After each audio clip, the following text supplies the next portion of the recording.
এই মুহূর্তে সবথেকে বড় সংবাদ, উদয়পুর অমরপুর জাতীয় সড়ক সংলগ্ন এলাকায় বন্য হাতির মৃত্যু, তাও বিদ্যুৎপৃষ্ট হয়ে। ঘটনাকে কেন্দ্র করে ব্যাপক চাঞ্চল্য ছড়ায় গোটা এলাকায়। পাশাপাশি যে জায়গায় বন্য হাতিটির মৃত্যু হয়েছে তার আশেপাশে ঘোরাফেরা করছে অন্য বন্য হাতিরা।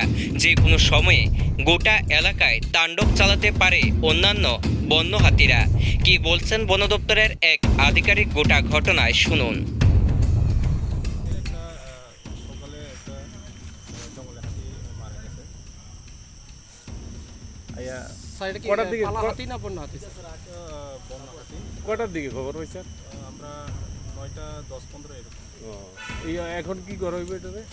এখানে আমরা হাই অথরিটি তার কাছে খবর দেওয়ার পর তারা আইতেছে এবং সকলে একবার আইতেছে।